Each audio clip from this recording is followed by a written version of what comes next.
Handa na ba ang inyong mga puso para sa isang kasunduang babago sa lahat? May mga pagkakataong ang pag-ibig ay hindi nagsisimula sa tamis ng pagsuyo, kundi sa pait ng isang obligasyon. Sabi nila, ang pagsasakripisyo ang sukatan ng tunay na pagmamahal. Ngunit paano kung ang sakripisyong yon ang mismong magiging mitya ng apoy na susunog sa iyong buong pagkatao? Halina't pakinggan natin ang kwento ni Tala at ang kanyang pagpasok sa isang kasal na ang tanging pangako ay pighati. I now pronounce you husband and wife. Ang mga salitang yon mula sa pari ay hindi naghatid ng ligaya sa puso ni Tala, kundi isang malamig na kirot na gumapang mula sa kanyang dibdib hanggang sa dulo ng kanyang mga daliri. Ang bigat ng kanyang puting trahe de boda ay tila naging doble na para bang pasan niya ang buong mundo sa kanyang mga balikat. Isang peking ngiti ang nakapaskil sa kanyang mga labi habang hinaharap niya ang mga kamera at ang daan-daang bisitang nagpapalakpakan. Mga palakpak na para sa kanya ay parang mga dagundong ng kulog, isang hudyat ng paparating na unos sa kanyang buhay. Ang bawat flash ng kamera ay tila isang kidlat na gumuguhit ng linyang naghihiwalay sa kanyang nakaraan at sa bago niyang kulungan. Ang simbahan ay marangya. Libo-libong puting rosas ang nakapalibot sa kanila. Ngunit para kay Tala, wala itong halimuyak. Ang tugtog ng organo ay marilag. Ngunit para sa kanya, isa lamang itong ingay. Lahat ay isang magandang palabas, isang perpektong kasinungalingan. Sa kanyang tabi, sa isang mamahaling wheelchair, nakaupo ang kanyang asawa, si Kislap Imperial, ang tagapagmana ng isa sa pinakamayamang pamilya sa bansa. Guwapo pa rin ang kanyang mga katangian, ngunit ang kanyang mga mata ay walang emosyon, nakatitig lamang sa kawalan. Isang estatwa, isang magandang palamuti sa tabi niya. Nagsimulang magbulungan ang mga tao habang tinutulungan ni Tala, ang isang nurse, na itulak ang wheelchair ni Kislap palabas ng simbahan. Kawawang Tala, napakaganda pa naman sana. Isinuko ang kinabukasan para lang sa pera. Ibinenta ng sariling ama. Tingnan mo ang donya. Parang papatay ang mga tingin. Hindi na lamang niya pinansin ang mga yon. Matagal na niyang inihanda ang sarili para sa mga salitang mas masakit pa sa sampal. Ang mahalaga ay mailigtas niya ang kanyang ama mula sa pagkakakulong. Ito ang kasunduan, ang kanyang kalayaan para sa kalayaan ng kanyang ama. Pagdating sa reception, sinalubong sila ng matriarka ng mga imperial, si Doña Consolacion.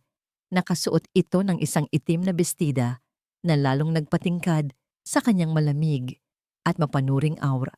Sa leeg nito ay nakasabit ang isang kwintas na kumikinang sa ilaw, ngunit walang kasing lamig ng kanyang mga mata. Tala, sabi ng matanda. Ang boses ay matigas at walang bahid ng anumang init. May kinuha itong isang maliit na kahon mula sa isang alalay. Nang buksan niya ito, tumambad ang isang kwintas na diamante, isang family heirloom ayon sa narinig niya. Isinuot ito ni Doña Consolacion sa kanyang leeg. Ang lamig ng mga diamante ay parang yelo sa kanyang balat. Ang kwintas na yan ay simbolo ng pangalan ng aming pamilya. Mariing bulong ni Doña Consolacion.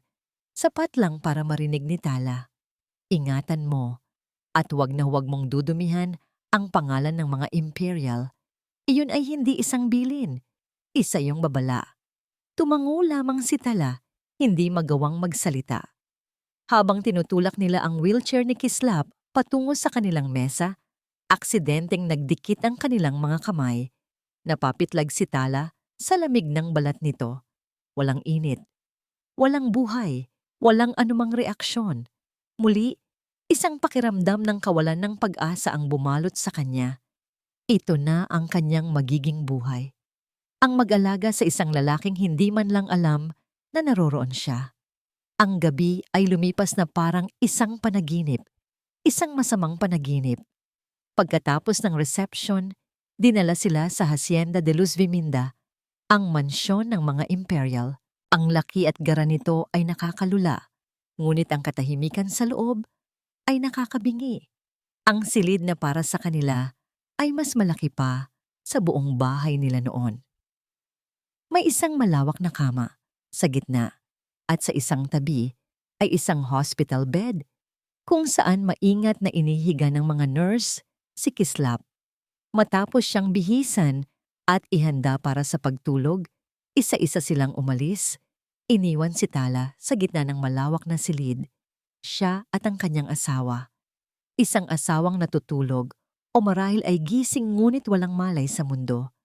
Lumapit siya sa bintana at tinanaw ang malawak na lupain ng hasyenda sa ilalim ng buwan. Isang napakagandang kulungan.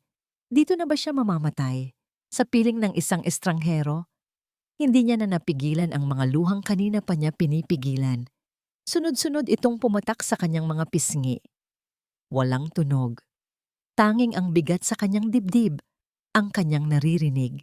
Umiyak siya para sa kanyang mga pangarap na gumuho, para sa kanyang kalayaang ipinagkait, at para sa kanyang amang naging dahilan ng lahat ng ito. Napaupo siya sa sahig, yakap ang kanyang mga tuhod, hinahayaang dumaloy ang lahat ng sakit. At sa gitna ng katahimikan ng gabi, isang mahinang kaluskos ang bumasag dito. Napatigil siya sa pag-iyak. Itinaas niya ang kanyang ulo, pinakiramdaman ang paligid. Baka guni-guni lang niya, baka isang daga. Ngunit muli niya itong narinig. Isang tunog na parang paggalaw ng tela sa kama. Mula sa kama, kung saan nakahiga si Kislap. Naniga si Tala sa kanyang kinauupuan. Ang kanyang puso ay nagsimulang kumabog ng malakas na parang gustong kumawala sa kanyang dibdib. Dahan-dahan siyang lumingon. Ang kanyang mga mata ay nanlalaki sa takot at pagtataka. Nakatuon sa madilim na anyo ng kanyang asawa sa higaan. Nanatiling nakatitig si Tala sa madilim na anyo sa kama. Ang kanyang paghinga ay pigil na pigil. Ang bawat tibok ng kanyang puso ay isang malakas na dagundong sa nakakabinging katahimikan ng silid, ang kaluskos. Sigurado siyang naririnig niya iyon. Hindi ito gawa-gawa ng kanyang isip. Dahan-dahan na parang isang magnanakaw sa sarili niyang kwarto, tumayo siya. Bawat hakbang niya sa malamig na sahig na gawa sa nara ay maingat at walang tunog. Paglapit niya sa kama, sinilip niya ang kanyang asawa. Walang nagbago. Nakapikit pa rin ang mga mata ni Kislap. Ang kanyang paghinga ay mabagal at regular. Ang kanyang mga kamay ay nakapatong sa ibabaw ng kumot, ganap na walang galaw. Ang lahat ay nasa perpektong kaayusan na para bang hindi man lang siya gumalaw ni isang pulgada. Napabuntong hininga si Tala. Marahil ay pagod lang siya. Marahil ang kanyang isip ay niloloko na siya dahil sa lahat ng pinagdaanan niya. Isang pilit na ngiti ang sumilay sa kanyang labi. Kinukumbinsi niya ang sarili na isa lamang iyong ilusyon. Ngunit sa kaibuturan ng kanyang puso, isang maliit na binhi ng pagdududa ang nagsimulang tumubo. Ang mga sumunod na araw ay lumipas sa isang paulit-ulit at nakakabagot na routine. Ang Hacienda de Luz Viminda ay isang kulungang ginto. Malaya siyang nakakagalaw. Ngunit ang bawat kilos niya ay tila may mga matang nagmamasid. Ang mga kasambahay ay magagalang ngunit malalamig. At higit sa lahat, nandoon palagi ang mapanuring tingin ni Doña Consolacion. Ang almusal, ang pinakamahirap na parte ng araw. Isang mahabang lamesa na puno ng pagkain, ngunit ang hangin ay palaging mabigat sa tensyon. Tala, wika ng Doña isang umaga. Habang pinapanood siya nitong magsali ng kape. Ang isang imperial ay hindi humahawak ng tasa sa ganyang paraan. May tamang etiketa sa lahat ng bagay.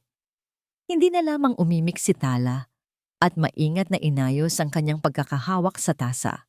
At siguraduhin mong napapalitan ang bulaklak sa tabi ng kama ni Kislap araw-araw.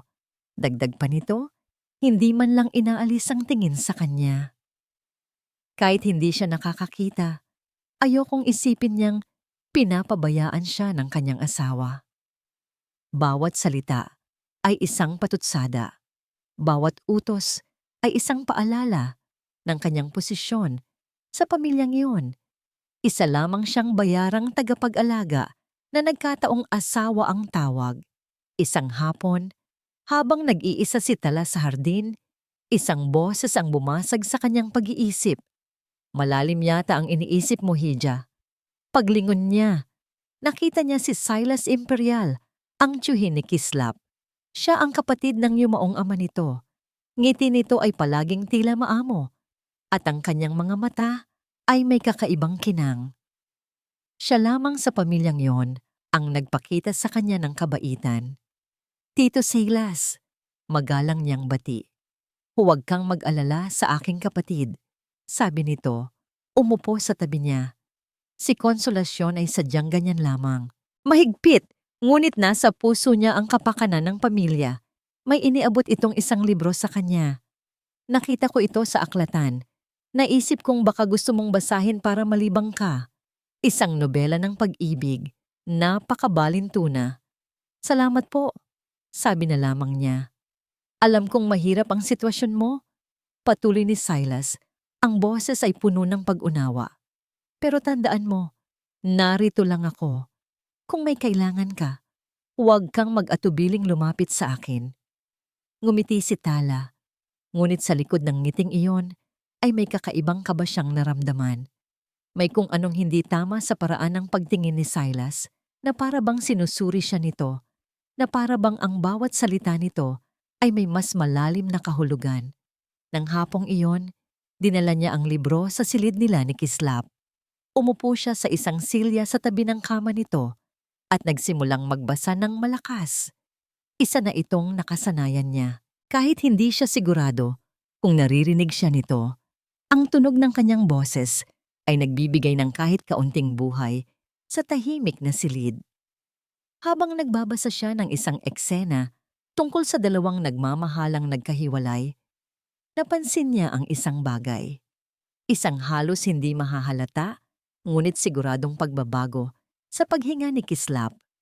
Tila ito bahagyang bumilis at pagkatapos ay bumagal muli. Napatigil siya. Kislap? Mahina niyang tawag. Walang sagot. Ang mukha nito ay nanatiling parang isang maskara. Marahil, guni-guni na naman niya. Ipinagpatuloy na lamang niya ang pagbabasa, ngunit ang kanyang isip ay hindi na mapakali. Kinabukasan, habang inaayusan niya ang damit ni Kislap, isang bagay ang nangyari na nagpatigil sa kanyang mundo. Ang singsing sa kanyang daliri, ang simpleng wedding band na isinuot sa kanya sa araw ng kasal, ay biglang dumulas. Gumulong ito sa sahig at pumasok sa ilalim ng kama. Naku! Bulong niya sa sarili. Lumuhod siya upang kunin ito.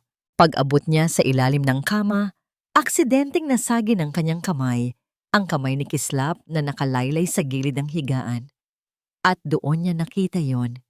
Isang mabilis, halos hindi makitang pagkurba ng hintuturo nito. Isang kibot, isang galaw. Napauwang ang kanyang bibig, nanlaki ang kanyang mga mata. Totoo ba ang nakita niya? Hinawakan niya ang kamay ni Kislap. Ang kanyang puso ay dumadagundong.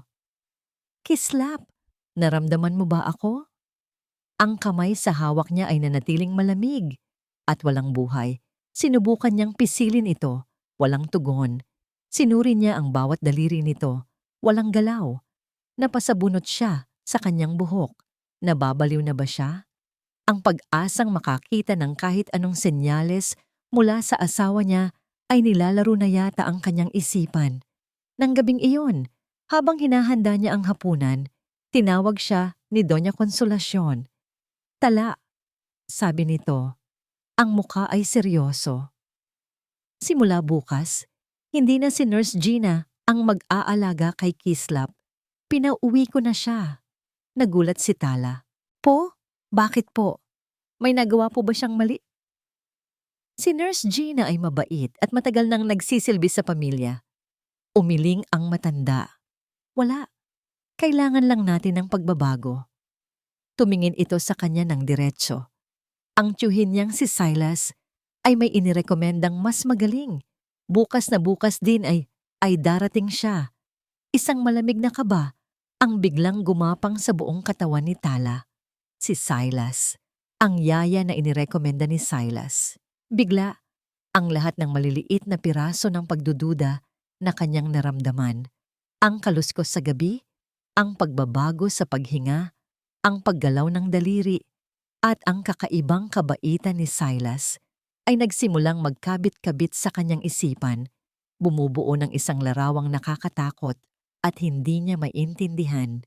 Isang taon na ang lumipas mula nang si Tala ay maging isang imperial. 365 araw ng mga almusal na puno ng tensyon, mga hapunan sa katahimikan, at mga gabing walang katapusan kung saan ang tanging kasama niya ay ang mahinang paghinga ng kanyang asawang walang malay. Ang bagong yaya na inirekomenda ni Silas ay mas mahigpit pa kaysa sa dati. Ang bawat kilos ni Tala sa loob ng silid ay tila binabantayan. Nawala na ang mga pagkakataon niyang makalapit ng husto kay Kislap. Nawala na ang mga sandali kung saan tila nararamdaman niya ang mga lihim na senyales nito. Ang binhi ng pagdududa na itinanim sa kanyang isip noong unang gabi ay dahan-dahang natabunan ng araw-araw na realidad. Baka nga, guni-guni lang niya ang lahat. Baka nga, sa sobrang pag-asam niya ng pag-asa, ay lumilikha na lamang siya nito sa kanyang isipan. Hanggang sa isang umaga ng Martes, nagising si Tala na may kakaibang pakiramdam, isang pagkahilo at pagbaliktad ng sikmura na hindi niya pa naramdaman dati. Mabilis siyang tumakbo patungo sa banyo, halos hindi na umabot sa inidoro. Nang iluwa niya ang lahat ng laman ng kanyang tiyan, napasandal siya sa malamig na pader. Habol ang kanyang hininga. Baka sa nakain ko lang kagabi, bulong niya sa sarili. Ngunit nang maulit iyon kinabukasan at sa susunod pang araw, isang bagong kaisipan ang biglang pumasok sa kanyang isip. Isang kaisipang imposible, ngunit kasabay nito'y nagdulot ng hindi maipaliwanag na kaba at pag-asa. Naghintay siya ng pagkakataon. Isang hapon, nang ang lahat ay abala sa hasyenda, nagdahilan siyang masakit ang ulo at kailangan ng gamot mula sa botika sa bayan. Sa kanyang pag-aalinlangan, pinayagan siya ni Doña Consolacion, ngunit may kasama siyang driver na tila bantay niya. Sa botika, habang ang driver ay naghihintay sala, nanginginig ang mga kamay ni Tala na binili ang isang maliit na kahon, isang pregnancy test kit. Itinago niya ito sa kaibuturan ng kanyang bag na parang isang ninakaw na alahas.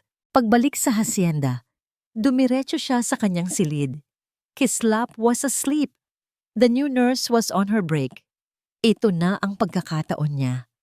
Pumasok siya sa banyo, ang puso niya'y kumakarera. Sinunod niya ang mga panuto sa kahon at pagkatapos, naghintay siya. Ang 3 minutong paghihintay na yon ay tila mas mahaba pa sa isang taon niyang paninirahan sa mansyon. At pagkatapos, dahan-dahan niyang sinilip ang resulta. 2 guhit. Positibo. Napatakip si Tala sa kanyang bibig upang pigilan ng isang hikbi, hindi ng lungkot, kundi ng purong nag-uumapaw na saya. Sa gitna ng kanyang madilim at walang pag-asang buhay, isang milagro ang nabuo. Isang maliit na binhi ng pag-asa. Hindi niya alam kung paano. Ngunit sigurado siya. Ang batang ito ay anak nila ni Kislap, isang alaala ng kanilang nakaraan bago pa ang lahat ng trahedya. Isang buhay na patunay na minsan nagkaroon sila ng isang sandaling totoo. Napahawak siya sa kanyang tiyan.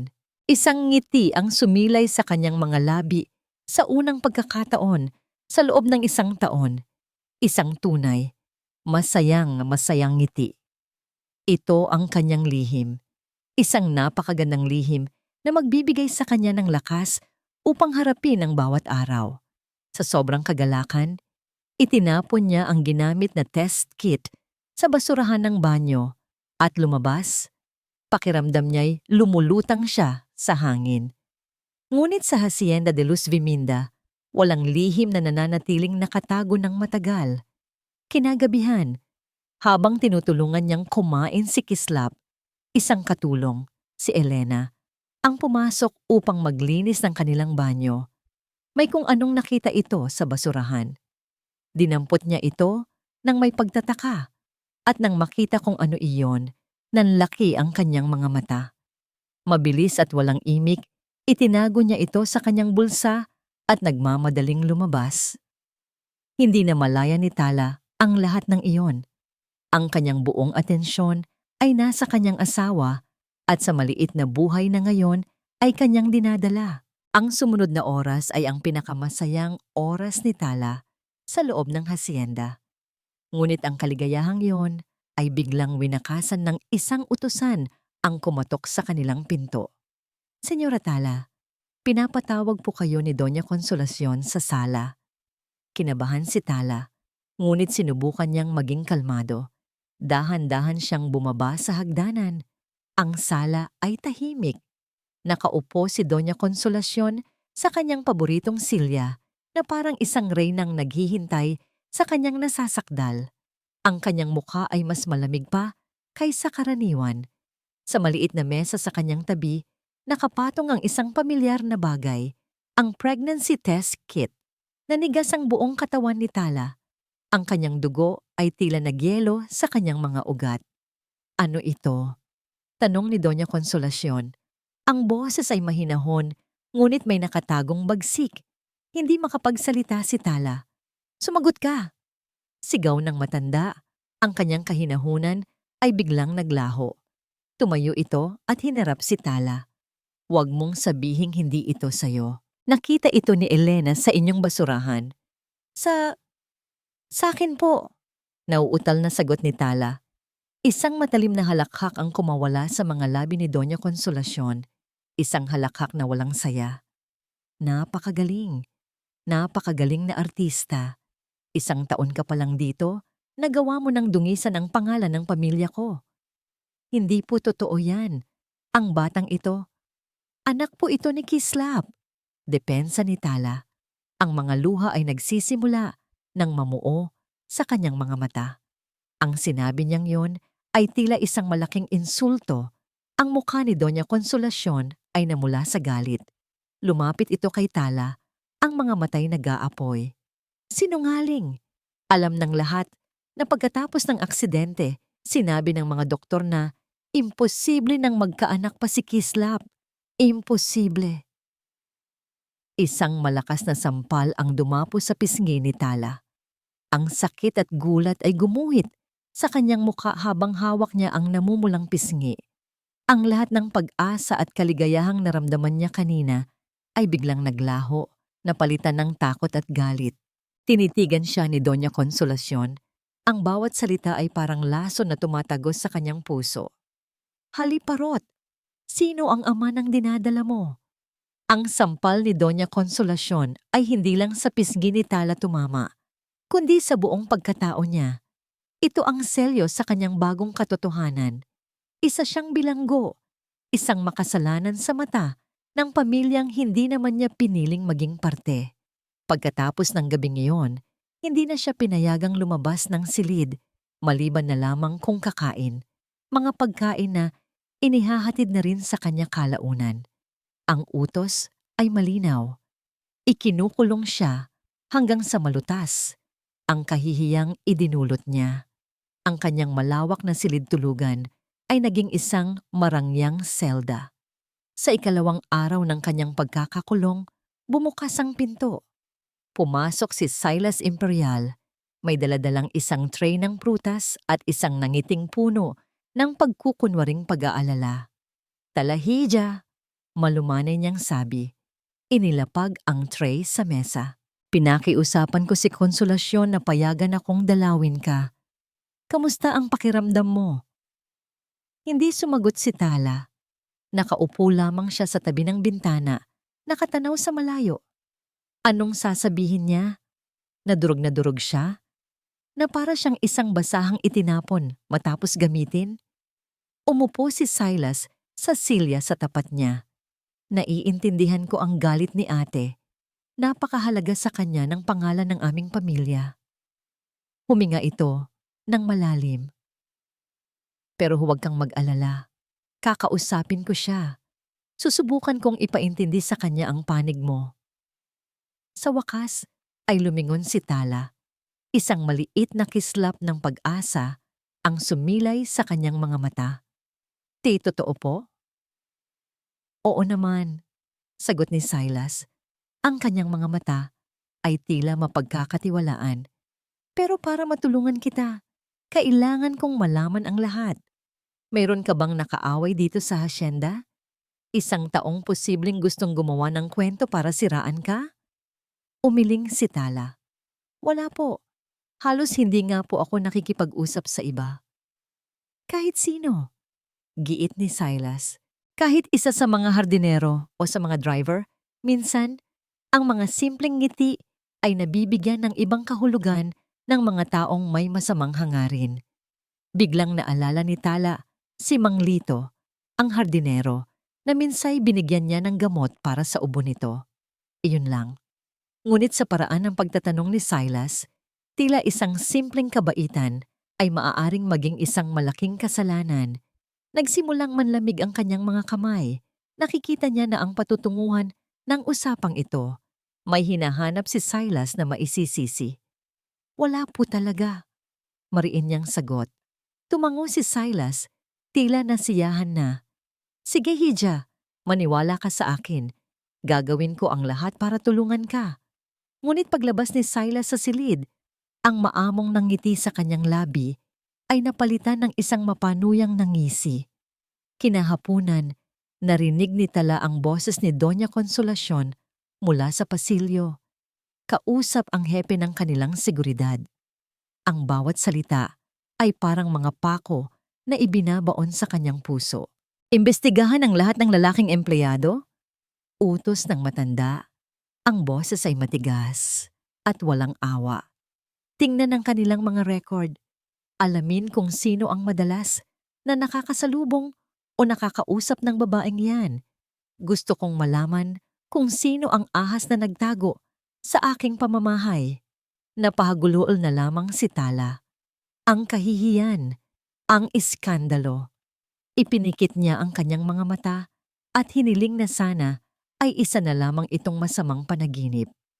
Gabi. Ang yaya ay tapos ng asikasuhin si Kislap at iniwan na silang dalawa sa silid. Sa sobrang bigat ng kanyang dibdib, lumapit si Tala sa kama ng kanyang asawa. Ito na lamang ang natitira sa kanya. Ang katawang walang malay. Ang taong hindi siya kayang husgahan. Hinawakan niya ang kamay ni Kislap. Malamig pa rin. Ngunit sa pagkakataong ito, hindi niya ito binitawan. Kislap! Simula niya ang kanyang boses ay basag dahil sa pag-iyak. Hindi ko na kaya. Ang mga luha ay muling dumaloy nang walang pahintulot. Pinagbibintangan nila ako. Ang sabi nila, niloloko kita. Na ang dinadala ko ay hindi sayo. Napahawak siya sa kanyang tiyan. Pero hindi totoo yon. Alam mo yan, di ba? Naalala mo ba? Bago mangyari ang lahat, bago ang aksidente, may nangyari sa atin. Anak mo ito, Kislap. Anak natin. Ibinuhos niya ang lahat. Ang kanyang sakit, ang kanyang takot, ang kanyang pagtatanggol sa sarili sa isang taong hindi naman makakasagot. Hindi kita niloko, humihikbi niyang sabi. Kahit kailan, hindi ko magagawa yon. Maniwala ka sana sa akin. Ikaw na lang. Ikaw na lang ang pag-asa ko. Ipinatong niya ang kanyang noo sa kanilang magkahawak na kamay. Ang kanyang mga luha ay tumutulo sa kumot. Ramdam niya ang ganap na pag-iisa, ang sukdulan ng kawalan ng pag-asa. At noon, naramdaman niya ito. Isang mahinang pagpisil. Napatigil siya sa pag-iyak.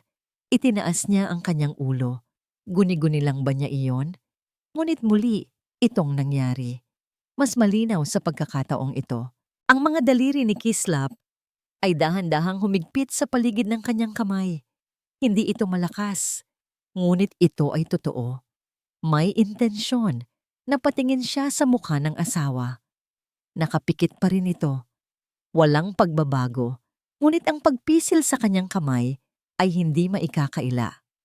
Ang kanyang puso ay huminto sa pagtibok sa 1 segundo at pagkatapos ay kumabog ng sobrang bilis. Ang lahat ng hangin ay tila nawala sa silid. Ang pag-asang matagal na niyang ibinaon ay biglang nabuhay muli. Sumisigaw sa loob niya. Dahan-dahan niyang inalis ang kanyang kamay, nanginginig. Pinunasan niya ang kanyang mga luha at tumingin muli kay Kislap na ngayon ay tila isang malaking misteryo sa kanyang harapan. Lumapit siya para ayusin ang unan nito. Ang isip ay gulong-gulo. Nang itaas niya ang unan, may naramdaman siyang isang maliit at matigas na bagay sa ilalim nito. Isang kapirasong papel na maingat na tiniklop. Nanginginig ang mga kamay na binuksan niya ito.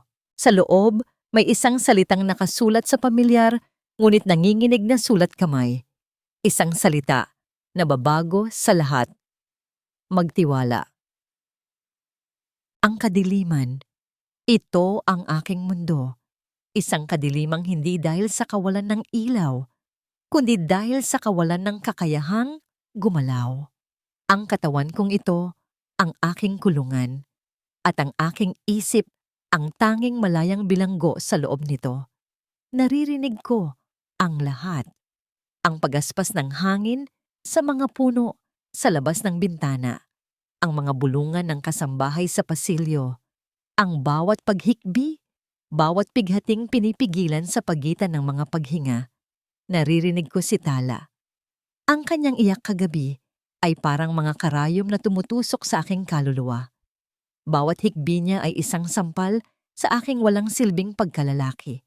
Narito ako, nakahiga, isang inutil na piraso ng kasangkapan, habang ang babaeng pinangakuan kong proprotektahan ay dinudurog ng mga taong dapat ay pamilya ko.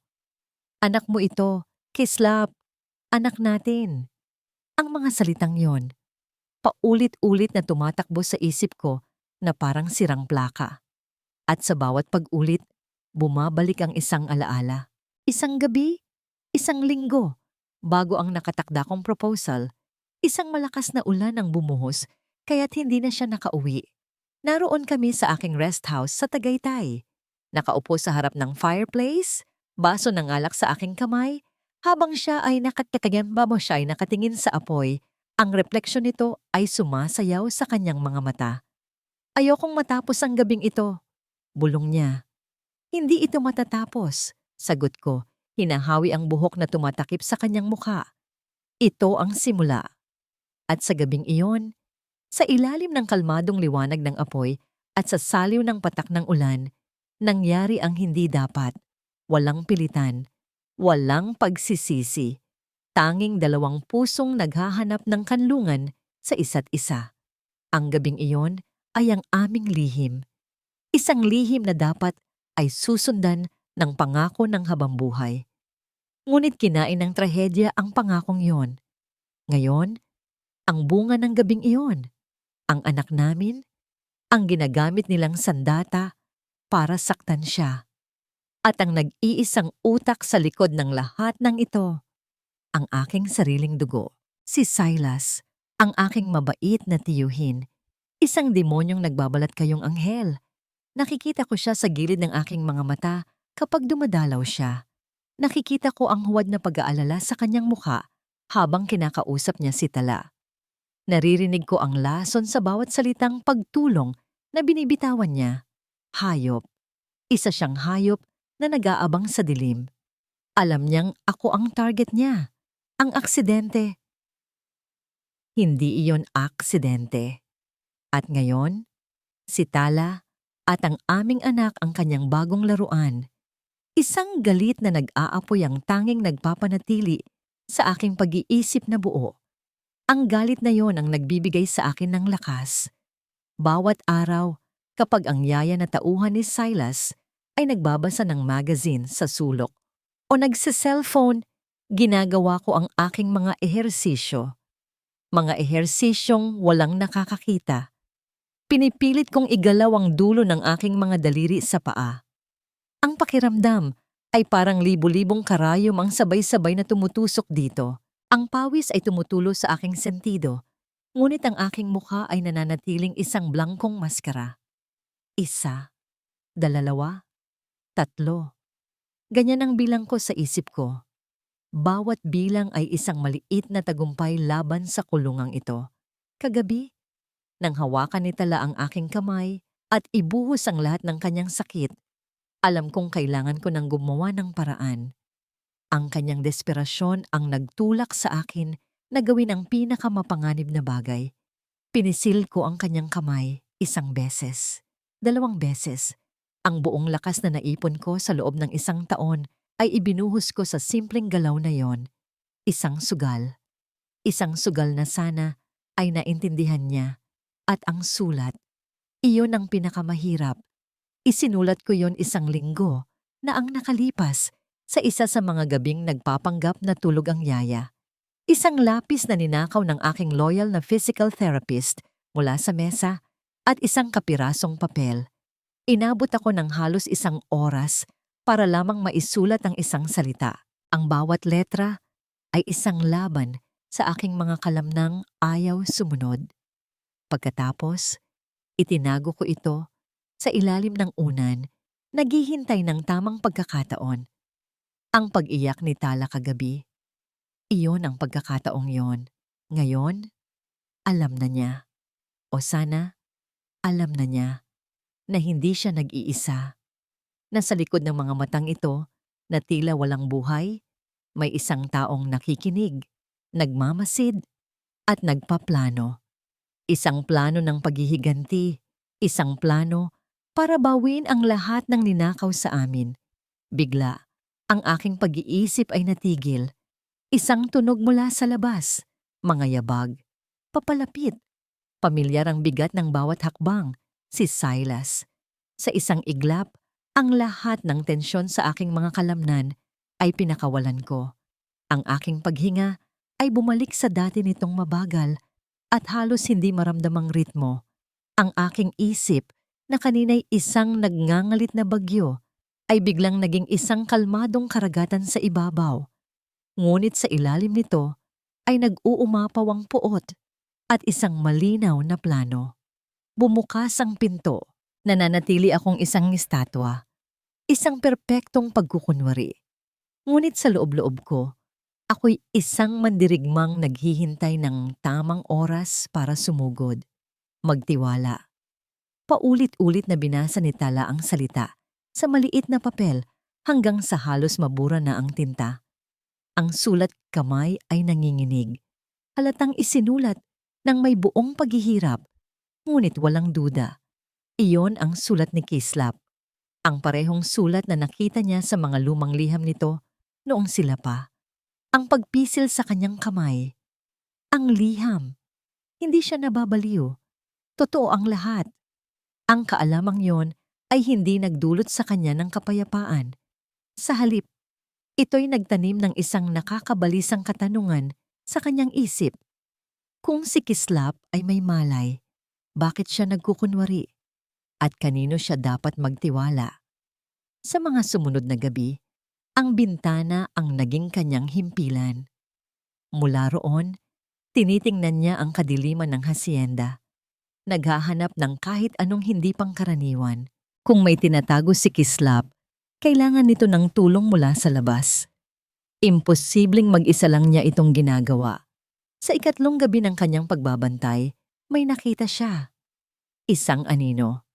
Isang lalaking maingat na naglalakad sa gilid ng hardin, malayo sa mga ilaw ng poste. Nakasuot ito ng simpleng jacket at may dalang gym bag. Huminto ito sa isang bahagi ng pader na natatakpan ng makapal na halaman ng bougainvillea.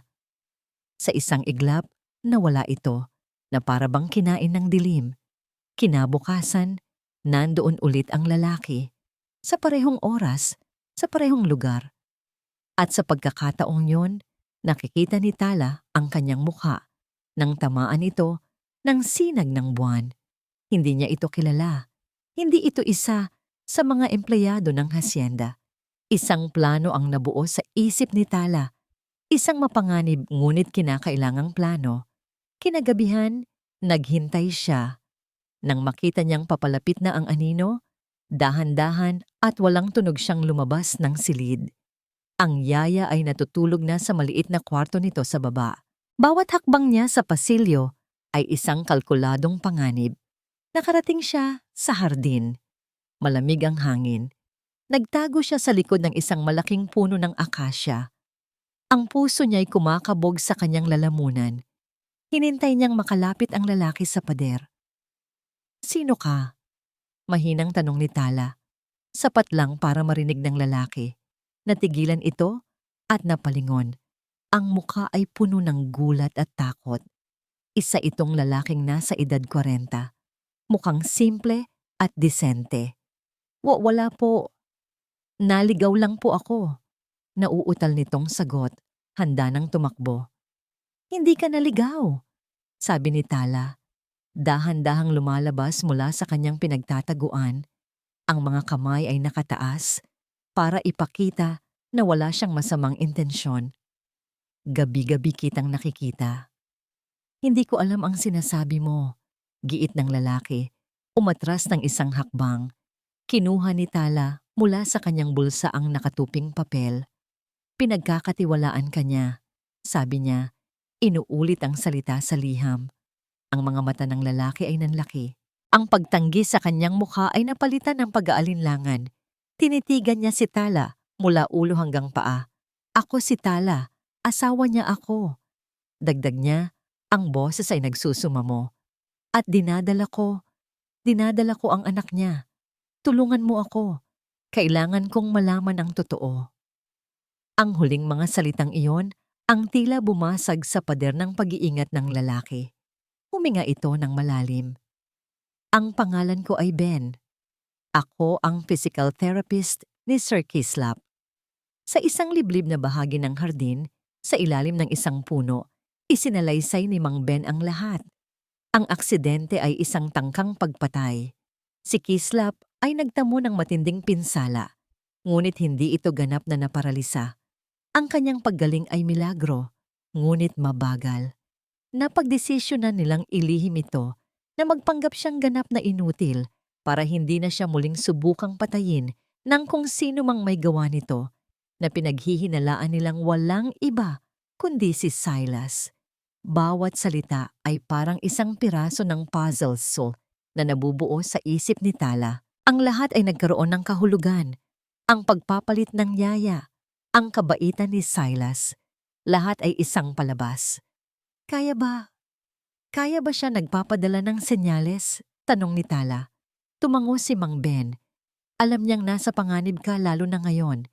Kailangan kanyang maging mata at tenga sa loob ng bahay at kailangan kanya para tulungan siyang bumilis ang paggaling." Mula sa gabing iyon, si Tala ay naging higit pa sa isang asawa. Siya ay naging isang lihim na kakampi. Kapag ang yaya ay wala o kapag ito'y mahimbing nang natutulog sa gabi, ang kanilang silid ay nagiging isang sikretong therapy room. Itinuro sa kanya ni Mang Ben ang mga simpleng ehersisyo.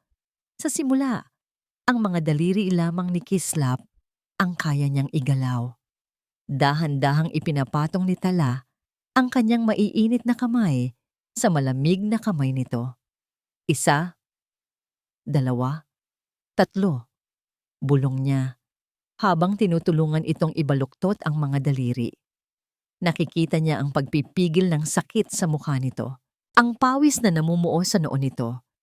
Ngunit sa mga mata nito, kahit bahagyang nakabukas lamang, nakikita niya ang isang determinasyong hindi kayang sirain. Ang kanilang komunikasyon ay walang salita. Isang mahinang pagpisil mula sa kanya ay nangangahulugang, "Kaya mo yan." Isang mas mahina pang pagpisil pabalik ay nangangahulugang, "Salamat." Isang gabi, habang tinutulungan niya itong iangat ng bahagya ang braso nito, nagtama ang kanilang mga mata. Sa pagkakataong yon, wala ang maskara. Nakita ni Tala ang totoong Kislap, isang lalaking nasasaktan, natatakot, ngunit lumalaban. At sa mga mata niya, nakikita rin ito ang totoong Tala, hindi ang bayarang asawa, kundi isang babaeng handang sumugal para sa kanya. Isang emosyon ang namuo sa pagitan nila, mas malalim pa sa awa, mas malakas pa sa obligasyon. Ito ay pag-unawa, pagtitiwala, isang kilig na isinilang sa gitna ng panganib. Ang kanilang mga lihim na sesyon ay naging kanilang santuwaryo. Ngunit isang umaga, ang kanilang munting santuwaryo ay nilagyan ng bantay. Nagising si Tala sa tunog ng isang drill mula sa labas. Pagdungaw niya sa bintana, nanlamig ang kanyang buong katawan. Dalawang lalaki ang nasa hagdanan, nagkakabit ng isang maliit at itim na bagay sa pader ng pasilyo. Isang bagong security camera na ang lente ay direktang nakatutok sa pinto ng kanilang silid. Ang security camera sa labas ng kanilang pinto ay parang isang mata ng demonyo. Laging nakabukas, laging nagmamasid. Bawat pagpasok at paglabas sa silid ay tila isang paglakad sa entablado. Bawat kilos ay sinusuri. Ang kanilang munting santuwaryo ay nabakuran ng takot. Masyado nang nagiging matalino ang ating pasyente, sabi ni Silas sa kanyang sarili isang gabi habang pinapanood ang live feed mula sa kanyang tablet. At ang kanyang asawa, hindi na siya mukhang isang kawawang biktima. Naramdaman ni Silas ang pagbabago sa hangin. Ang pag-asa, gaano man kaliit, ay isang apoy na kailangang patayin bago pa ito maging isang malaking sunog. Hindi na siya maaaring maghintay. Kailangan na niyang tapusin ang laro. Isang hapon, sa isang madilim na coffee shop sa bayan, kinita ni Silas ang isang lalaking may peklat sa kilay. Inabutan niya ito ng isang makapal na sobre. "Siguraduhin mong malinis ang trabaho," sabi ni Silas. Ang boses ay malamig. "Ideposito mo ang perang yan sa account na ibinigay ko. Pagkatapos, gusto kong makita ka ng ilang saksi na kausap ang isang hardinero mula sa hasyenda. Si Mang Lito, bigyan mo siya ng kaunting pera bilang tulong. Malinaw ba?" "Malinaw na malinaw, boss," sagot ng lalaki. Sabay ngisi at tago ng sobre. "At pagkatapos nito, magtago ka na. Huwag na huwag ka nang magpapakita sa akin." Kinabukasan, ang bitag ay inilatag na. Pumasok si Silas sa opisina ni Doña Consolacion. Ang kanyang muka ay isang perpektong maskara ng pag-aalala at pighati. "Tita Consolacion," sabi niya. Ang boses ay nanginginig. Napatingin ang matanda mula sa mga papeles na kanyang binabasa. "Anong problema, Silas? Bakit ganyan ang itsura mo?"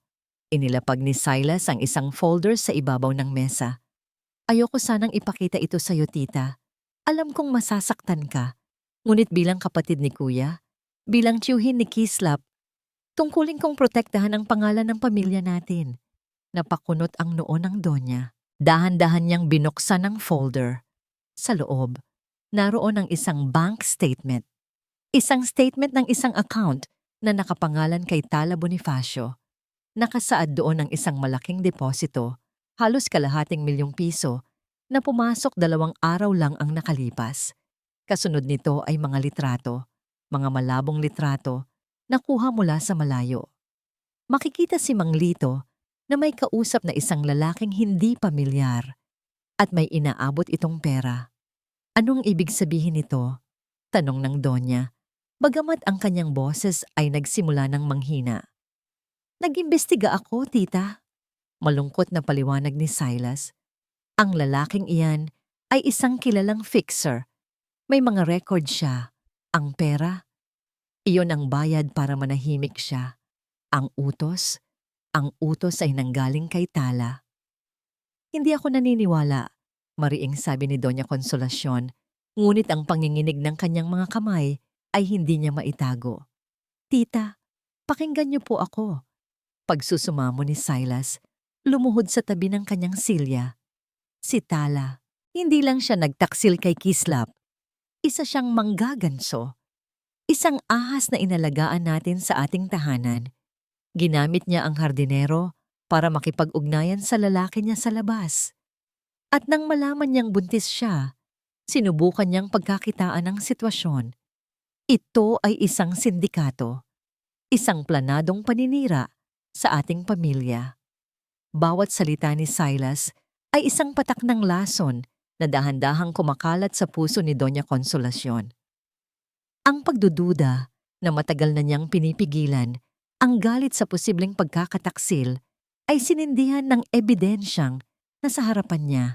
Ang pag-ibig niya sa kanyang anak at ang takot para sa karangalan ng kanilang pamilya ay bumulag sa kanya. Tumayo ang matanda. Ang kanyang muka ay tila isang bato, matigas, malamig, at walang emosyon. Ang kaninang pag-aalinlangan ay napalitan ng isang nakakakilabot na katiyakan. Patawag niyo ang lahat, utos niya sa kanyang sekretarya. Ang mga kapatid ko, ang mga pinakamatatandang miyembro ng pamilya Imperial, sabihin mong mayroon tayong agarang pagpupulong, isang paglilitis. Nang gabing iyon, tinawag si Tala sa sala. Ang lugar ay puno ng mga taong ngayon lang niya nakita. Mga tiyahin at tiyuhin, mga pinsan ng kanyang biyenan. Lahat sila ay nakatingin sa kanya na may pagkamuhi at pagkutya. Nakatayo si Doña Consolacion sa gitna. Hawak ang mga pekeng ebidensya.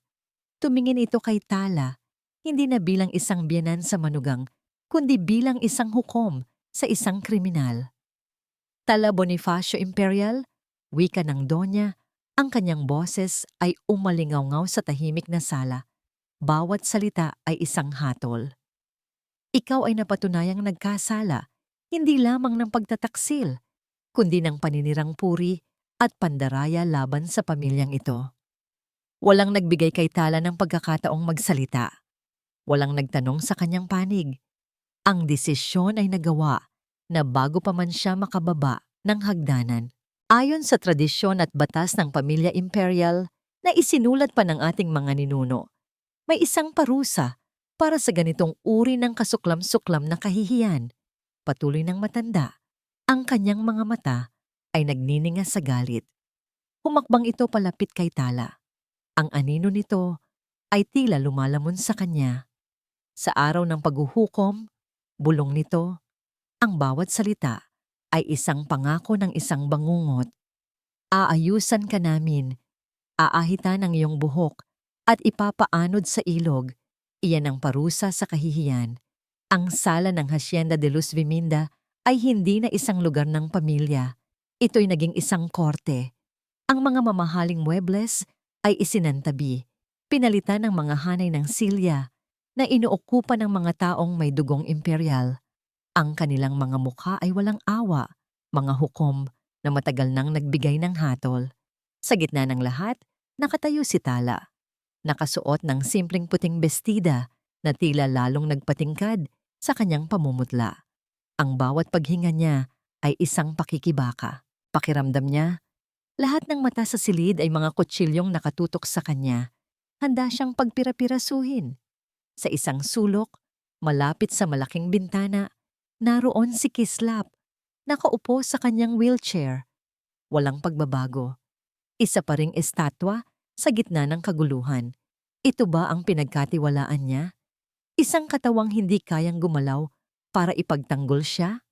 Ang pag-asang umusbong sa puso ni Tala, ilang araw na ang nakalipas ay unti-unting namamatay, nilalamon ng malamig na realidad. Si Doña Consolacion, nakasuot ng itim, ay tumayo sa harap na parang isang piskal. Sa kanyang tabi, si Silas, ang perpektong aktor, na ang muka ay puno ng pekeng kalungkutan. Nandito tayo ngayong gabi, simula ng Donya. Ang boses ay matigas at formal, upang isagawa ang isang tradisyong matagal nang hindi natin ginagawa. Isang tradisyong kinakailangan upang linisin ang dungis sa pangalan ng ating angkan. Tumingin siya ng diretso kay Tala. Tala Bonifacio, ikaw ay binigyan ng pagkakataong mamuhay bilang isang imperial. Tinanggap ka sa pamamahay na ito, ngunit ang iyong ginawa ay isang hindi mapapatawarang paglapastangan. Hindi po totoo yan, mahinang sagot ni Tala. Ang boses ay nanginginig, ngunit may bahid ng paninindigan. Huwag ka nang magsalita. Sigaw ng isang matandang babae, isa sa mga kapatid ni Doña Consolacion. Wala kang karapatan. Si Silas ang humakbang pasulong, hawak ang folder ng mga ebidensya. Tita, mga kamag-anak. Simula niya, ang boses ay puno ng pighati. Buong bigat sa aking kalooban na ipakita ito. Ngunit ang katotohanan ay kailangang manaig. Isa-isa niyang ipinakita ang bank statement, ang mga litrato. Bawat isa ay isang dagok sa dibdib ni Tala. Isang perpektong bitag. Paano niya lalabanan ang isang kasinungalingang binuo ng napakagaling? Ito ay malinaw, patuloy ni Silas. Habang ang aking pamangkin ay walang kalaban-laban sa kanyang higaan, si Tala ay gumagawa ng paraan para sirain ang ating pamilya mula sa loob. Ang batang dinadala niya ay hindi isang imperial, ito ay isang bastardo. Ang salitang yon ay tumama kay Tala na parang isang bala. Napahawak siya sa kanyang tiyan na para bang poprotektahan niya ang kanyang anak mula sa masasakit na salita. Hindi, hikbi niya. Hindi totoo yan. Ang ama niya ay si Kislap. Isang kasinungalingan, sagot ni Silas. At ang perang ito ang patunay, bayad para sa kanyang katahimikan, o marahil, bayad para sa kanyang serbisyo. Nag-init ang mga tenga ni Tala. Ang kanyang takot ay unti-unting napapalitan ng galit. Itinaas niya ang kanyang baba at tiningnan si Silas ng diretso. Nagsisinungaling ka, mariin niyang sabi. At sino ang paniniwalaan nila, Tala? Mapanuyang sagot ni Silas. Ikaw na isang estranghero. O ako na kanilang kadugo. Tumingin si Tala sa paligid. Naghahanap ng kahit isang mukha na may bahid ng pagdududa, ng kahit kaunting awa. Ngunit wala siyang nakita. Tanging mga matang mapanghusga. Napatingin siya muli kay Kislap. Ang kanyang huling pag-asa. Umasa siyang may gagawin ito. Isang paggalaw, isang tunog, kahit ano. Ngunit nanatili itong walang kibo. Ang mga mata ay nakatitig sa kawalan. Ito na. Ito na ang katapusan. Ang lahat ng kanyang pagtitiis, ang kanyang mga lihim na pagtulong, ang kanyang pagtitiwala. Lahat ay nauwi sa wala. Talo na siya. Tumayo si Doña Consolacion, senyales na tapos na ang paglilitis. Ang katahimikan sa sala ay nakakabingi. Ang tanging maririnig ay ang pag-iyak ni Tala. Ang hatol ay naibigay na, wika ng matanda. Ang kanyang boses ay walang bakas ng emosyon. Ihanda ninyo siya. Dalawang babaeng kasambahay ang nagsimulang lumapit kay Tala. Ang kanilang mga muka ay walang ekspresyon. Hahawakan na sana nila ang kanyang braso nang biglang, sandali. Ang boses ay mahina, garalgal, na parang isang makinang matagal nang hindi ginagamit. Ngunit sa katahimikan ng sala, ito'y umalingaw-ngaw na parang isang kulog. Ang lahat ay natigilan. Ang mga kasambahay na hahawak sana kay Tala ay nanigas sa kanilang kinatatayuan. Ang lahat ng mga mata na kanina'y nakatutok kay Tala ay sabay-sabay na lumingon patungo sa pinanggalingan ng boses, patungo sa wheelchair sa sulok ng silid. Ang salitang sandali ay nanatiling nakabitin sa hangin na parang isang hiwagang hindi kayang ipaliwanag. Para kay Tala, ang tunog na yon ay mas malakas pa sa isang pagsabog. Ito ang tunog ng imposible. Ang ulo ng lahat ay lumingon, kasama na ang sa kanya. Ang kanyang mga matang puno ng luha ay nakatutok sa lalaki sa wheelchair at pagkatapos, nasaksihan ng lahat ang isang milagro. Ang kamay ni Kislap na sa loob ng isang taon ay wala man lang buhay ay dahan-dahang gumalaw.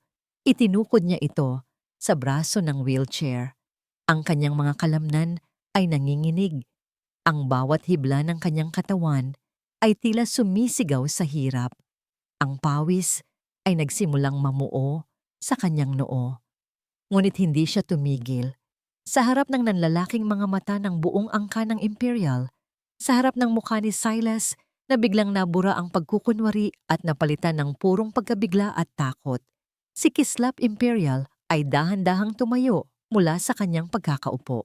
Ang bawat pulgada ng kanyang pagtayo ay isang tagumpay. Isang pagpapatunay nang sa wakas ay ganap na siyang nakatayo. Kahit na nanginginig at nakakapit ng mahigpit sa wheelchair para sa suporta, isang kolektibong paghinga ng gulat ang napakawalan sa buong silid. Ang sakit. Bawat himay ng aking kalamnan ay sumisigaw. Ngunit ang sakit na ito ay walang-wala kumpara sa sakit na nakikita ko sa mga mata ni Tala. Ang kanyang mga luha. Iyon ang aking lakas. Iyon ang aking apoy. Tumingin si Kislap sa paligid. Ang kanyang mga mata, na dati walang buhay, ay ngayon nag-aalab sa galit at determinasyon. Ang kanyang tingin ay unang dumapo sa kanyang ina. Pagkatapos, kay Tala, isang tinging nagsasabing, tapos na ang paghihintay. At sa huli, ang kanyang mga mata ay dumapo kay Silas. Tito, sabi ni Kislap, ang kanyang boses ay garalgal pa rin, ngunit may diin na ngayon. Magaling, magaling kang umarte. Ang mukha ni Silas ay namutla na parang isang papel. Kakislap, paanong nabuhay ako? Pagpapatuloy ni Kislap. Iyan din ba ang tanong mo noong araw na sinira mo ang preno ng sasakyan ko? Naghintay ka ba ng balita na patay na ako? Nabigo kita, tito. Nabigo kita dahil mas matibay ako kaysa sa inaakala mo. Isang malakas na bulungan ang pumuno sa silid. Anong pinagsasabi mo, pamangkin? Pagkakailan ni Silas, sinusubukang bawiin ang kanyang kumpiyansa. Baka kung ano na ang epekto ng gamot sa'yo. Huwag ka nang magpanggap! Sigaw ni Kislap. Ang kanyang boses ay biglang lumakas. Alam ko ang lahat. Ang pagmamanipula mo kay mama. Ang paglalagay mo ng sarili mong tauhan bilang yaya ko para mabantayan ako. At ang pinakabago mong obra maestra, ang pag-setup mo sa asawa ko. Tumingin si Kislap kay Tala. Ang kanyang tingin ay lumambot. Ang batang dinadala niya ay anak ko. Bunga ng pagmamahalan namin bago mo pa man subukang kunin ang lahat sa akin. Walang katotohanan ang lahat ng yan. Desperadong sigaw ni Silas, tumingin sa kanyang kapatid. Konsolasyon, huwag kang maniwala sa kanya. Lasing siya sa gamot. Nakatingin si Tala sa lahat ng nangyayari na parang nanunood ng isang pelikula. Ang lalaking akala niya'y isang estatwa ay isa palang natutulog na leon na ngayon ay nagising na. Ang lahat ng kanyang tiniis, ang lahat ng kanyang panalangin ay nagkaroon ng katuparan sa sandaling iyon. Ngunit ang kasunod na nangyari, ang lalong gumimbal sa kanya. Si Doña Consolacion, na kanina'y isang hukom na bakal, ay hindi nagpakita ng kahit anong gulat. Sa halip, isang kakaibang kalungkutan ang gumuhit sa kanyang mukha. Hindi siya tumingin kay Kislap. Tumingin siya kay Silas. Alam mo, Silas, sabi ng matanda, ang boses ay kalmado na ngayon. Isang nakakakilabot na kalmado. May isang bagay na hindi mo kailanman naintindihan tungkol sa pagiging isang ina. Itinaas niya ang kanyang kamay at nagbigay ng senyales sa kanilang matandang mayordomo na nakatayo sa gilid. Ang isang ina, palagi niyang alam. Pinindot ng mayordomo ang isang maliit na remote control. Mula sa mga speaker na nakatago sa sala, isang boses ang umalingaw-ngaw. Ito ang boses ni Silas. Recording? Siguraduhin mong malinis ang trabaho. Ideposito mo ang perang iyan sa account na ibinigay ko. Huwag ka nang magpapakita sa akin. Ang recorded na boses ni Silas ay sinundan ng boses ng lalaking may peklat. Ang buong usapan nila sa coffee shop, malinaw na malinaw. Nanigas si Silas sa kanyang kinatatayuan. Ang kulay ay tuluyang nawala sa kanyang mukha. Tumingin siya kay Doña Consolacion, ang kanyang mga mata ay puno ng hindi makapaniwalang pagtataksil, ngunit hindi pa doon natapos. Isang panibagong recording ang pinatugtog. Boses muli ni Silas, kausap ang yaya na tauhan niya. Recording. Bantayan mo ang bawat kilos nila. Kahit anong kahina-hinala, i-report mo agad sa akin. Hindi pwedeng gumaling ang pamangkin ko. Naiintindihan mo? Ang pagsabog ng katotohanan ay hindi isang bomba. Ito ay isang serye ng mga pagsabog. Sunod-sunod, walang tigil. Ang maskara ni Silas ay tuluyan ng gumuho. Inilalantad ang halimaw sa ilalim nito. Si Doña Consolacion ay lumapit sa kanyang kapatid. Ang bawat hakbang ay mabigat. Tumingin siya rito. Hindi na may galit, kundi may sukdulang awa at pagkasuklam. Akala mo ba hindi ko alam? Tanong niya. Ang boses ay basag na. Mula pa noong araw ng aksidente, may nararamdaman na akong mali. Ang iyong sobrang pag-aalala, ang iyong mga mungkahi, lahat ay kalkulado. Akala mo ba hindi ko napapansin? Isang ina. Laging alam ng isang ina. Ang sala ay napuno ng kaguluhan. Ang mga bulungan ay naging hayagang sigawan. Ang mga mukha na kanina'y puno ng paghuhusga kay Tala ay ngayon nabaling kay Silas, puno ng pagkasuklam at hindi makapaniwalang tingin. Hindi! Isang bitag ito! Gawa-gawa niyo lang ang lahat ng iyan. Sigaw ni Silas. Ang kanyang pagiging kalmado ay tuluyan ng gumuho at napalitan ng pagkasira ng bait. Tumingin siya sa mga kamag-anak nila. Naghahanap ng kakampi. Pamilya tayo. Hindi niyo ako pwedeng talikuran. Ngunit wala nang naniniwala sa kanya. Ang ebidensya ay malinaw. Ang kanyang pagkakasala ay isiniwalat na sa lahat. Sa isang senyas ni Doña Consolacion, pumasok ang 2 security guard ng hasyenda. Walang seremonya nilang hinawakan ang mga braso ni Silas. Bitiwan niyo ako. Mga hayop kayo. Nagpupumiglas niyang sigaw, ngunit wala na siyang nagawa. Habang kinaladkad siya palabas ng sala, ang kanyang mga pagmumura ay umalingaw-ngaw hanggang sa tuluyan siyang mawala sa paningin. Ang haligi ng pagkukunwari ay bumagsak na. Sa pagkawala ni Silas, isang nakakabinging katahimikan ang muling bumalot sa silid. Ang lahat ng lakas na nagpatayo kay Kislap ay tila biglang naubos. Nanginig ang kanyang mga tuhod at kung hindi dahil sa wheelchair na kanyang kinakapitan, ay tuluyan na siyang babagsak. Kislap! Sigaw ni Tala. Mabilis siyang tumakbo palapit dito. Hindi na alintana ang mga taong nakatingin. Sinalo niya ang kanyang asawa, niyakap ito ng mahigpit. Sa unang pagkakataon, naramdaman niya ang init ng katawan nito, ang bigat ng pagod nito, ang pagtibok ng puso nito na kapwa puno ng tagumpay at pagkahapo. Salamat, bulong ni Kislap sa kanyang balikat bago ito tuluyang manghina sa kanyang mga bisig. Sa gitna ng lahat ng iyon, lumapit si Doña Consolacion. Ngunit hindi na ito ang reynang bakal na nakita ni Tala kanina. Ito ay isang ina, isang lola, na ang muka ay basang-basa sa luha. Tumingin siya kay Tala. Ang kanyang mga mata ay puno ng isang emosyong hindi pa niya nakita dati. Pagsisisi. Talahija, sabi ng matanda. Ang boses ay basag. Patawarin mo ako. Umiling si Tala. Paano? Bakit? Ang kalupitan ko sa'yo, ang bawat masasakit na salitang binitawan ko, lahat yun ay isang palabas. Pagpapatuloy ng Donya, ang mga luhay patuloy sa pag-agos. Nang magsimula akong maghinala kay Silas, alam kong kailangan kong protektahan ka, lalo na ang dinadala mo. Alam kong kung makikita niyang mahalaga ka sa akin, gagawin kanyang target. Naalala ni Tala ang bawat insulto, bawat paghamak. Lahat pala iyon ay isang baluti, isang mapait na gamot para iligtas sila. Kailangan kong ipakita sa kanya na wala kang halaga sa pamilyang ito, na isa ka lamang pagkakamali. Dahil sa ganoong paraan, hindi ka niya gagalawin. Iyon lang ang naisip kong paraan para iligtas kayo habang palihim akong nag-iipon ng ebidensya laban sa kanya.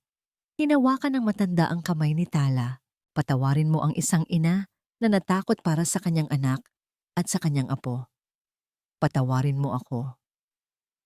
Hindi na napigilan ni Tala ang sariling mga luha. Ang galit at sakit na kinimkim niya para sa kanyang biyanan ay unti-unting natunaw. Napalitan ng pag-unawa. Niyakap niya ang matanda. Sa gitna ng gulo, sa gitna ng pagbagsak ng isang haligi, isang bagong pundasyon ang nagsisimulang mabuo.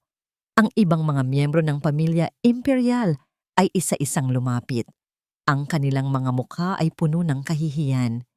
Nag-alok sila ng kanilang mga paumanhin, mga salitang hindi na halos marinig ni Tala.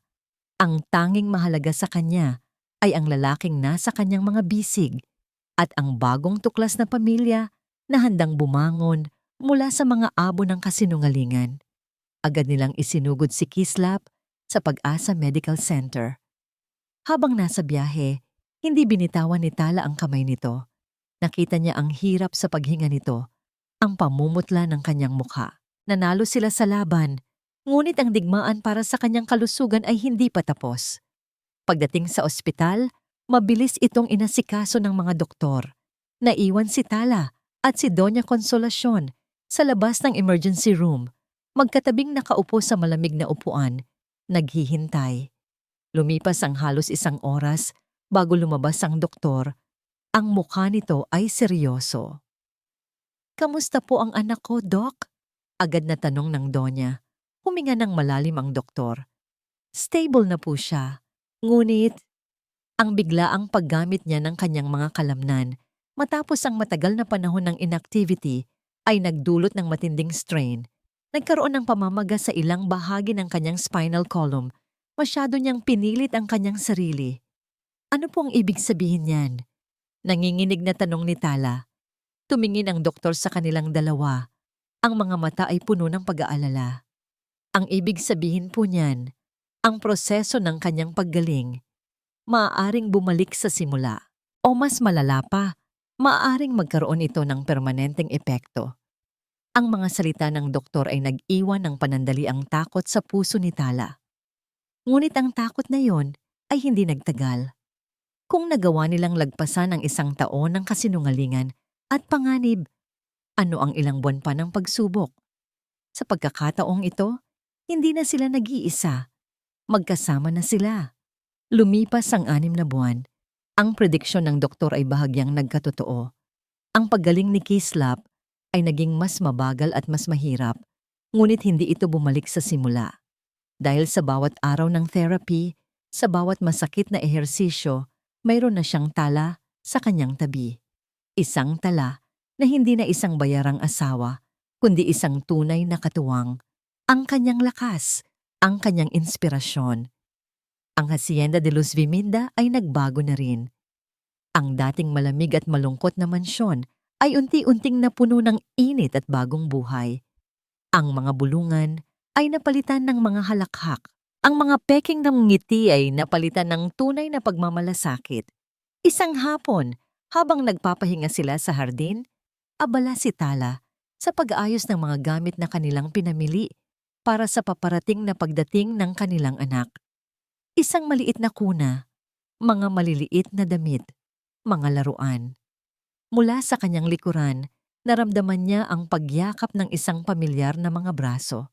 Medyo nanginginig pa, ngunit malakas. Hindi na niya kailangan ng wheelchair. Isang saklay na lamang ang nagsisilbi niyang suporta. Mukhang may 1 taong sabik nang lumabas. Bulong ni Kislap, habang dahan-dahan niyang ipinapatong ang kanyang kamay sa malaking tiyan ni Tala. Naramdaman nila ang sabay na paggalaw ng sanggol sa loob. Napangiti si Tala at ipinatong ang kanyang kamay sa ibabaw ng kamay ni Kislap. Mana yata sa ama, biro niya. Sa di kalayuan, sa ilalim ng puno ng mangga, nakaupo si Doña Consolacion, ngunit hindi na ito ang matriarkang nakakatakot. Sa halip, isa na siyang lola na abala sa pagniniting ng isang pares ng maliliit na sapatos na gawa sa lana. Paminsan-minsan, sumusulap ito sa kanila at isang ngangiti ng purong kaligayahan ang gumuguhit sa kanyang mukha. Ang yelo sa kanyang puso ay tuluyan ng natunaw. Tumingin si Kislap sa mga mata ni Tala. Ang mga mata na dati salamin ng kalungkutan ay ngayon kumikinang na parang mga bituin. Tala, sabi niya, ang kanyang boses ay seryoso, ngunit puno ng pagmamahal. Sa lahat ng nangyari, sa gitna ng lahat ng gulo at sakit, may isang bagay akong hindi nasabi sa iyo ng tama. Hinawakan niya ang pisngi nito. Salamat. Salamat sa hindi pagsuko. At mahal kita. Iyon ang mga salitang matagal nang gustong marinig ni Tala. Hindi mula sa isang kasunduan, hindi dahil sa obligasyon, kundi mula sa puso. Mahal din kita, sagot niya, habang isang butil ng luha ng kaligayahan ang pumatak mula sa kanyang mga mata. Hinalikan siya ni Kislap, isang halik na naglalaman ng lahat ng kanilang pinagdaanan, ang pait, ang takot, ang pag-asa, at ang tagumpay, isang halik na selyo ng kanilang bagong simula. Kinabukasan, bago pa man sumikat ang araw, ginising ni Kislap si Tala. May gusto akong ipakita sa iyo, sabi nito. Dinala siya nito sa balkonahe ng kanilang silid. Ang parehong balkonahe kung saan dati mag-isa lamang siyang umiiyak. Ngayon, magkatabi na sila, magkayakap. Mula sa kanilang kinatatayuan, tanaw nila ang malawak na lupain ng hasyenda. At sa dulo ng abot-tanaw, ang kadiliman ng gabi ay unti-unting naglalaho, nagbibigay daan sa ginintuang sinag ng bukang liwayway. Ang buong hasyenda ay tila naliligo sa bagong pag-asa. Ang ganda! Bulong ni Tala. Hindi kasing ganda mo, sagot ni Kislap. Ipinatong niya ang kanyang kamay sa tiyan ni Tala. At hindi kasing ganda ng kinabukasang bubuuin nating tatlo. Habang pinapanood nila ang pagsikat ng araw, alam ni Tala na ang lahat ay nagbago na. Ang kasunduang may laso na minsay kanyang pinasok ay naging isang pangako ng walang hanggang pag-ibig. Ang kanyang sakripisyo ay naging kanyang pinakamalaking tagumpay. Ang gabi ay tapos na. Ang kanilang mahabang, madilim na gabi ay sa wakas ay nagwakas na. At sa harapan nila ngayon ay ang pangako ng isang napakagandang umaga. At dito po nagtatapos ang makulay na kwento ng pag-ibig at pagbangon ni Tala at Kislap. Mula po sa kaibuturan ng aking puso, maraming salamat.